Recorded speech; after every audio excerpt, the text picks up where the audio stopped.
Alright, what's going on, guys? My name is Alex Wittick and welcome back to my YouTube channel. Now today I am super excited because last night we announced that we're going to be doing a 10K giveaway. And guys, honestly, I think we'll get to 10K really quick. So I'm excited about that. Also guys, it's about 4 o'clock in the afternoon. We're just getting started a little late, but it is the weekend, so I took some time to relax. I hope you guys are too, but we're getting started on today's video and I'm super excited because somebody asked me in my DMs to give a detailed description of what it is like to drive the Tilted TDI. Now I don't know if they were asking if they want me to drive the car or just give a talking video, but I'm gonna give you a whole video. So we're gonna pull the car out of the driveway and I'm gonna give you guys the rundown 100% for what to look for, how to drive, and what I like to do to prevent myself from hitting potholes super hard and aggressive, and maybe save you guys some wheels and just give you guys the rundown, because I know a lot of you guys are stance boys or even just you know, just driving normal cars or lowered cars, and at the end of the day, I mean, every car takes a beating on regardless of how your wheels are orientated and your suspension and stuff. So let's hop in the Tilted TDI. I'm excited to drive it. It's also going to become kind of like the new daily. You know, I have the Mark 6 right here. It's also a TDI. I want to keep it stock, but guys, I have a whole bag system for it, so let me know down in the comments if you guys think I should bag this thing. I honestly, that's like the only modification I want to do, but I feel like if I bag the car, I'm automatically just going to want to put a hood stack out of it, because I do have a hood stack for it and stuff, but who knows. I'm super excited about that. So I'm going to go ahead and pull the Tilted TDI out of the garage. The battery is charged, so let's just pull her out and let's get started with this video. Alright guys, the Tilted TDI is all warmed up. All the tires have air in them. All of them checked out, 65 PSI. So let's head out and let's get this driving experience going. I'm actually really excited to give you guys all the little details, because it's always something I'm thinking of as I'm driving. So let's get to it. Alright guys, so I'm about to pull out of my driveway, and step number one, we've got the curb pavers. They go down a little bit, and then you have my driveway, and they're up about this much. So there actually is a pretty big step to get into my driveway. That's why I kind of just mob, and everyone's always like, oh, why do you pull in so fast? Like, take it with some care, and I'm just like, there's no other way. I try to come in as straight as possible, but I always try to come out of it straight. Like, you could do it any other way, but regardless, I rub just because it puts my car in an angle. Most of the time I wind up three-wheeling, but who really cares? Honestly, a stance car is built to put a smile on your face. I mean, stand cars are kind of useless and everybody knows that, but you literally make it to put a smile on your face and put a smile on someone else's face, and I mean, what's wrong with smiling? You know, I've addressed that so many times. So I mean, my road is fairly bumpy, not too big of a deal. One thing you do on roads, so when it rains, rain goes down, so the water doesn't just pool up in the middle of the road and make a river in the middle of the road. So every single road has a crown in it. Sometimes on back roads they don't have crowns because it's just patchwork and they really don't care. They're just getting it done, and there's like a hill to it, so there's not really a crown. But most of the time, like on your main streets or like your little private roads, a big crown in the road, and it's very significant, so a lot of static kids take out their oil pans and stuff. I'm fairly low, but I haven't caught it yet. I took off my underbody skid plate because it was catching so much, and that hung down maybe an extra inch, so I'm just about there. But yeah, I mean, and number two, with like the cambered cars, people always think like the traction is super limited. I honestly, I stopped my car like I would stop a normal car. I hit the brakes whenever I want, and I mob. Like right now I'm trying to get into this light before it turns red, and I shouldn't be going around this turn this fast, but I'm about to come up to a railroad track. Now most of the time, most of the stance boys, what they would do, static or bag kids would air up their cars a little bit, but usually they'd come over this thing like doing like, you know, maybe 10 miles an hour. I'm doing 20, mobbing it. I mean, one thing you'll learn about me just from watching me drive is like, I don't do the things you're supposed to do as a stance kid, but you don't have to do those things, because most of the time people are doing it to be cool. So, not cool, but they think that's just how it's done, because they see all these videos of kids coming in on crazy angles. And like on steep stuff, you definitely want to come out on angles, but right now we're just doing a measly little 40 and a 50 because the people in front of us are going so slow. And we're just enjoying the day. I honestly just love cruising in this car. When I first started driving it for the vlogs, it was my first time getting back into the car. wasn't really sure about how it drove. I wasn't really comfortable with the whole car and stuff like that. So there was like stress in my eyes, and I wasn't able to just focus on the whole driving experience. But after driving it for the past couple of weeks, making videos and stuff, it's honestly like driving just any normal car, which is sick because I love driving this car and it puts the biggest smile on my face. So that's sick. The one road that I'm pretty sure I cracked my wheel on, we're not going to go down just because I'm sick of driving on that road. No specific reason. I'm rolling coal on people, but not that bad. It looks like it's about to rain, who knows? But on these normal roads, I don't swerve and do all that ignorant stuff and look like a drunk driver most of the time. I just drive my car how I drive it, and if something happens, something happens. If I scrape or something, or I crack a wheel. But most of these like main roads around here, they're not that, there's nothing you really have to swerve for. But if I do have to swerve, I'll swerve for something big. But most of the time, my friends yell at me and they go, "Why didn't you swerve for that speed bump? Or why didn't you swerve for that pothole?" And it's like, dude, like, I'm not gonna swerve for everything. I'll calculate the situation in my head, and if it's a go, Roger, it's a go. I mean, I'm not gonna have any headaches over it. But whenever I see like a diesel truck or something like that, I always roll coal. Or see another Volkswagen or something like that, I give them the wave. You gotta always do the Jeep wave, the 2 fingers or the 3 fingers, whatever it is. I usually just throw a hand out the window. Most of the time when I drive this car, I do have my window open. Reason being, you can hear the car much better in the video, and I just love having my arm out the window, honestly. I just hang my shoulder out and I drive with that hand. And this car's usually free or it's holding the camera, depending on the, like, see right there, I saw that speed bump, or that pothole. I knew all about it. I didn't really care. I know about it, I avoid it, but sometimes around here, the potholes are so bad on some of these roads where there's a pothole on the left and there's a pothole on the right. You can't avoid it. It's like, what do? You just mob. So a lot of people go, "Oh, why do you run such high air pressure in your tires?" And my reason for it isn't to keep the bead on, because you only need about 40 PSI for that. But when you have this heavy, your camber is this heavy, you honestly want to have that high of PSI to keep the tires inflated, because you've got that much weight on that focus point of the tire. It's going to start to give you not a flat spot, but it's going to give you a lot of surface area, and the tire's going to fold and it's going to drive like it's got a flat tire, because there's so much weight on such little contact patches. The tire's actually going to have like 7-inch contact patches because it gets so deflated in that one area.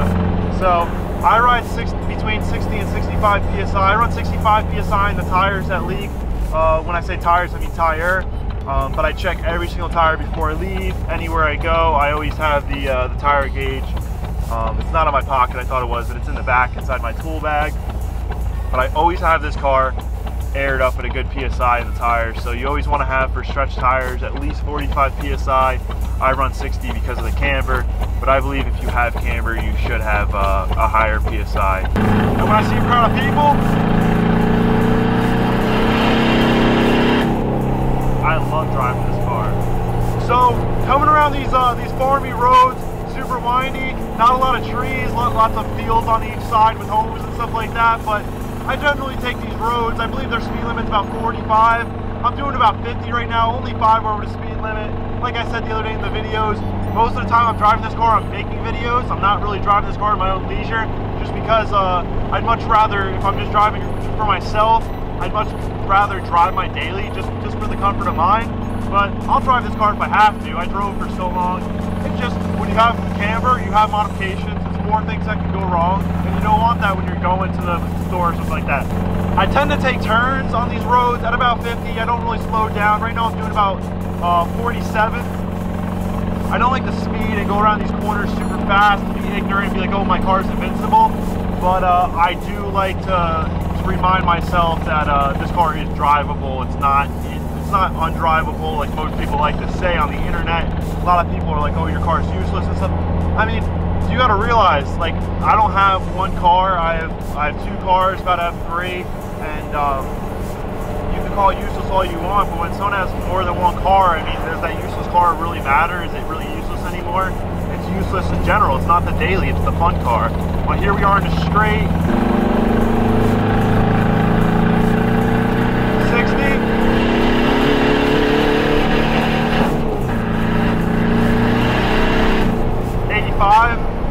My clutch was slipping kind of there, not that bad.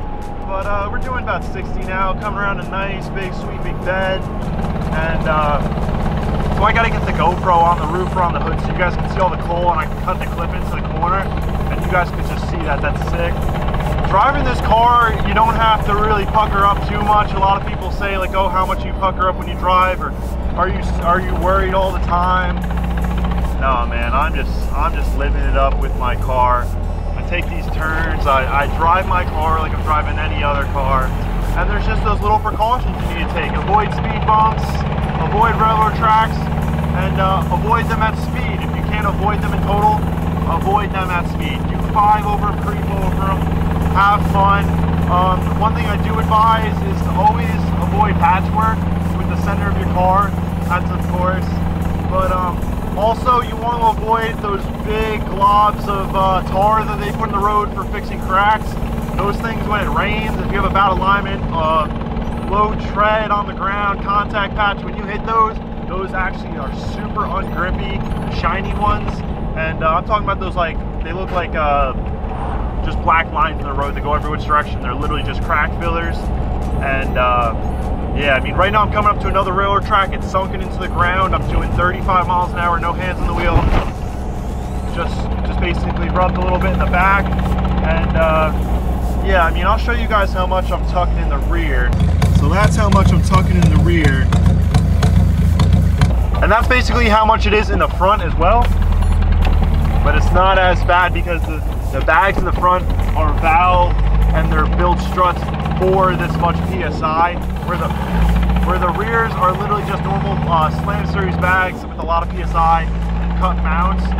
So I can't run the crazy PSI that I want to. I need a slimmer bag so I can have like basically no mount, so it can go into the little hole that it goes into. Because you can only cut it so much before the bag starts to rub on the control arm, and then it's basically rendered as useless. So I just try to run it at a decent PSI and run it. It likes to leak a lot in the back because when I had taken off the back bags to cut the mounts, I actually didn't recut the line. So when I put it back on, I already had the previous groove in there, so it's not sealed up correctly. Another railroad track, so it's not sealed up correctly. Another railroad track, just mob it. But you always want to make sure that if your bags don't leak, so you don't have the upkeep on them. I do have V2, so I can have my presets. So my bags will always, my controller will always add air so the bags stay at that same PSI. I like to stay in manual mode just because every side likes to differ, especially with all the PSI and the road conditions and stuff. So I'm always in manual mode, basically the same way as someone with paddle switches would be. A lot of people don't like paddle switches. I don't recommend them. I think that they're ancient technology and that they're not good. But I love my V2 and that's the only thing I know. So I'm not really all that experienced with that other stuff, so I can't really speak. But right now we're rubbing in the back. Sometimes when it rubs and it like goes fender to lip, it actually feels like the brakes are like basically on in the rear because it drags so hard. But I have to check it once in a while when it doesn't feel right. The one thing I do want to do in one of my future videos is we got to remove the rear sway bar because the back right bag is usually at 65 PSI. And the back left, in order to be the same height, has to be at about 50. So that's an 18 PSI difference. So I think if I take all that sway bar, we don't have one in the front, the car drives fine, so why not take it off in the rear? But we can keep the same bag pressure, so then the car is able to ride like I want it to, and there's no variance, there's no difference, and the car is much safer at that point, because with these cars, you just want all the safety in the world. The amount of looks you get with this car is so funny. This road that we're actually on has sections where it's brand new and then sections where it's nothing but patchwork. Right now we're on the brand new section. One thing with brand new roads is sometimes they're slick, but I mean, I'd rather a slick brand new road than anything. Also, something I always forget to do that I just had to do right there was with this car, since the suspension is so stiff and there's so much camber, so I had to turn traction control off. In this car, it's as simple as just pressing ESP off, and assisted brakes turns right off, gives you no issues. Traction control and all that stuff, it really hinders the way you drive sometimes, and can actually lock you out and make it unsafe. So when you're going around these corners, you want to keep the same consistent speed, because if you don't, you know, you might lift a wheel or a piece of suspension and you will counteract the weight of the car. And I'm not talking like on a mathematical level. but like I do notice the assisted brakes do turn on. The car does drive not so well. Nothing to complain about, but just I'd rather it's off. It cuts power and it just makes the car like feel unsafe. So I don't really know if that like makes any sense, but right now I'm coming over that railroad track. I did 35 over before, I believe I was doing over it. Right now I'm doing 45. No rub there, because I upped the PSI in the rear, and I lowered the PSI in the right, and I higher it in the left, so now we're sitting at 60-60. So that seems to be doing pretty well. But like I said, I do want to cut the sway bar out. And on these long roads, I mean, you always want to make sure that you're looking forward and you're making sure that there's not going to be anything in the road. One of the biggest things you got to look out for in Stan's car, lowered car, anything, honestly, is rocks. So this road that I'm on right now, on the right side of me, you can't see because the way the camera is angled, but it's actually a huge quarry. So in the middle of the night, sometimes I can hear them blasting at the quarry, and it kind of feels like a little earthquake. But yeah, there's quarry to my right, so dump trucks come out here all day, and sometimes they're overly loaded. Not often, but sometimes they are, and they leave rocks in the road, and I mean like baseball size, sometimes even softball size rocks. It's not their fault, but sometimes it happens. So I've actually hit one of those on the bottom with the Mark 6, and it didn't do anything. It just broke one of the pieces of plastic on the bottom. I'm not going to complain because it could have been much worse if it was this car. But with this car, that's one of the biggest things you want to look out for is boulders in the roads, rocks, sticks, any type of debris will destroy the bottom of your vehicle, because now it's much easier. It's much more susceptible for something to hit the bottom of your car. There's no doubt about that. There's no denying it. The car is now lower. Try to ride over a basketball with a pickup truck and then try to do it with the Stan's car. It's not going to end well. Even if you hit a basketball with your Stan's car, I think it's going to bounce off the front, but if it's a rock, sayonara to your car. I've seen whole front ends being taken out of cars. And I remember when I first got my car, I was on the Mark 5 forum. Someone might be able to throw the link down in the comments. You might know what I'm talking about. But there was a Mark 5 R32, and I think it was in like Colorado or something, and it hit a chunk of ice, and it literally took like the transmission out and everything. Like, it was literally insane. It was a Mark 5 R32, RIP the automatic. I actually got a bunch of like high schoolers driving behind me right now, and they're like keeping their distance and all filming and stuff, but that's the daily grind in this car. People always have their phones out, people always filming, and this car is not made to bring attention to me. I don't like the attention, but I like intriguing people. I like entertaining, so I guess it is made for the people, but I made it for me. If I didn't have social media, I'd still be driving this thing. We're on the road that cracked my wheel, what I believe. It's just all patchwork. It's the same road, but it's the section of road that's not good. Patchwork here, patchwork there. There's no avoiding it. You just mob over it. I'm riding 150 PSI in the front right now, and 60 in the rear, so we're not rubbing too bad. We're only doing 42 miles an hour, so sometimes you just gotta bite the bullet and just hope that you don't crack a wheel. But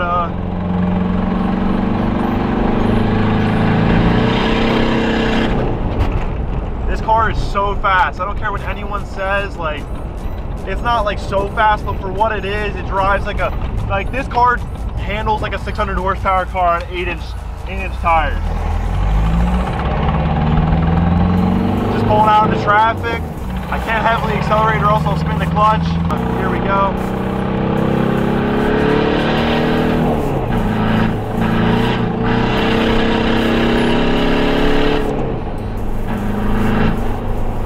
I mean, that's a simple 40 to 80 if you've ever seen one, with 3 inches of contact patch.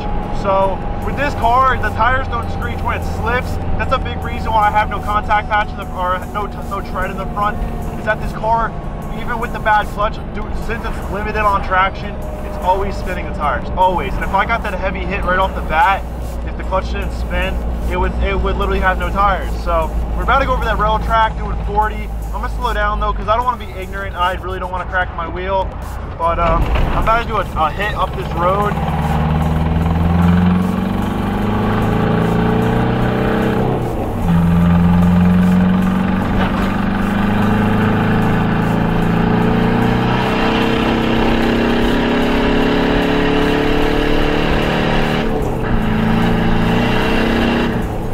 So that was me shifting at 52 4,200 RPM, redline's at 4,200, and this car basically has no rev limiter.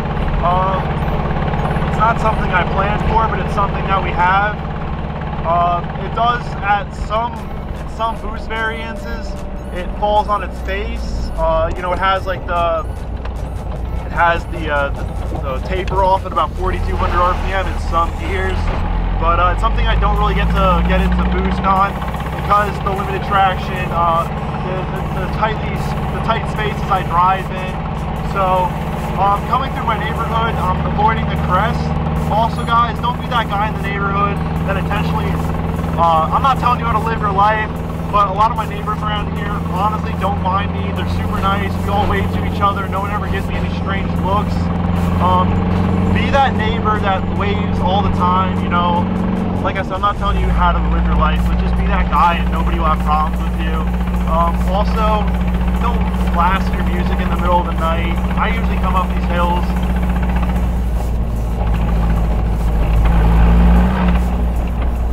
Guy tried to build the road, I had to let him know what's up. But I mean, I try to try to keep it safe, drive at a good spot in the road.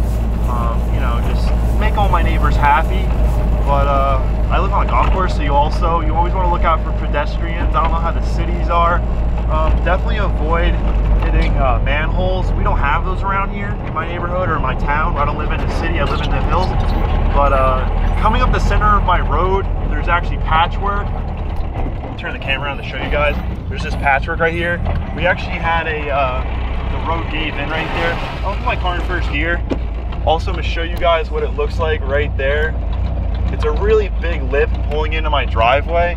So I tend to just come as wide as I can, and then I come straight in, and I turn my wheels really fast so I'm not full lock, because I am tucking in the front now.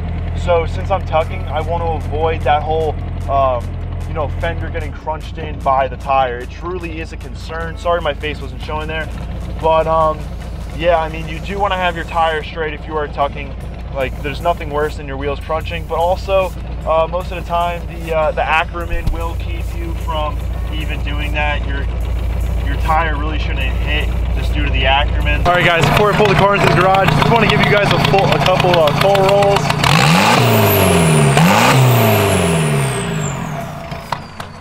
Lots of coal in the air. Breathe this stuff in daily. I don't know if that's good or bad, but oh, I really can't escape it.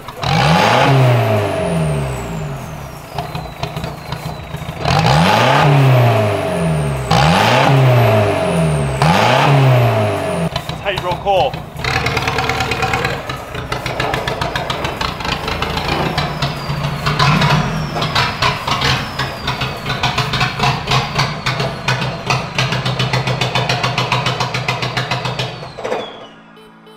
Just like that, guys, the car is back in the garage. We went for a little trip. I hope you guys learned some valuable knowledge about the Tilted TDI. If there's another video idea like that you guys have, let me know. I do enjoy doing the daily driving videos, but I love making these videos. I honestly would not want to be doing anything more. I came from working a 70-hour-a-week job, landscaping, I'm not afraid to say it, for the past almost 5-6 years. Yeah, just about. I graduated from high school in 2017, but I was groundskeeper manager for about 3 years prior to that. So I mean, I did heavy work for a long time, and I've always liked to be a camera presence. I always like to be in front of the camera, and you guys are giving me an outlet to do that. Thankfully to Instagram kind of getting noticed, and then TikTok, and now YouTube. I mean, guys, like I said, we're doing that 10K giveaway. I actually am really excited to give back to you guys. So guys, on that note, I think we're gonna end the video here. I'm just gonna go upstairs, relax, edit today's video, and just get myself ready for tomorrow's video, because I'm excited about that one. And yeah, I just want to have energy and ready to go for you guys tomorrow. So guys, on that note, I'm gonna end the video here. Please like, comment, share, and subscribe, and let's get to 10K. And just don't let anyone put you down. It's not worth it, guys. Just have fun, smile, and that's all life's really about. So I'll catch you guys in the next one. I'm excited for it. I hope you are too. So on that note, guys, I'll see you in the next one. Bye.